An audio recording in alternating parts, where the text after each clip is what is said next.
Dan Nevins. My title is Director of Major Gifts for Wounded Warrior Project. A live day it's more than a day. It's a time in your life when you were supposed to die, but you didn't. For me, a live day is a day that I remember my buddies who didn't make it. It's a day that I celebrate with my family. It's a day that just makes me feel lucky. My live day, November 10th, 2004. If you remember your history, the Battle of Fallujah is going on. I wasn't in Fallujah, I was outside in a place called Balad, Iraq, but there were coordinated assaults going on all throughout the theater. And it was 4 o'clock in the morning. We were headed out on a combat mission, and we had just left the base, and not even a kilometer outside the base. As we're headed out, I had my head bowed in prayer like I do before every mission for my guys, and the silence of the night was destroyed by an improvised explosive device that detonated beneath my Humvee, sending my 18,000-pound vehicle about 6 feet in the air in a ball of fire. And then when I opened my eyes, I was ejected from the vehicle. I was laying outside the truck, and my legs were still caught in the twisted metal that used to be the floorboard of the Humvee. And as I started to kind of go from head to feet like we're trained to do, when I reached up, because my legs were still in the truck and I was laying on the ground, that's when I felt it, that unmistakable arterial blood flow with every heartbeat hitting my hand. And at that moment, I thought I was going to die.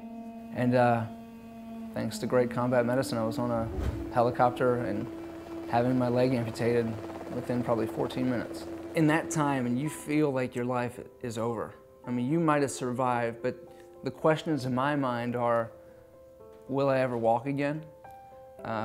I definitely won't be able to run again. I won't be able to do all the things I do. I won't be able to snowboard. You know, at the time I had a 10-year-old daughter. Will I be able to walk her down the aisle when she gets married? All these things that are toxic in your brain, and I had a lot of time to sit and kind of spiral down that, oh, my life is over. What am I going to do, and where am I going to be, and how is my wife going to love a guy that's not the same person she married? It was tough. So I got a knock on my door, and my wife was scheduled to come that night, and it was a guy named John Melia, and he had a backpack, and the backpack had a logo on it of one warrior carrying another off the battlefield, and I could relate to that. And he gave me this backpack, and I kind of held it for a minute, and I opened it up, and in there are shorts and a t-shirt and all these things that after you've been in a hospital gown for a week, I can tell you there's probably no more significant gift that you could ever receive as that guy in that hospital bed. And I can tell you, I probably won't receive a gift more significant than that for the rest of my life. But through Wounded Warrior Project, I've been snowboarding, outrigger canoeing, rock climbing, whitewater rafting. I learned to play golf. All these things that, one, I didn't think I would ever do again, and two, I was doing things that I had never done before.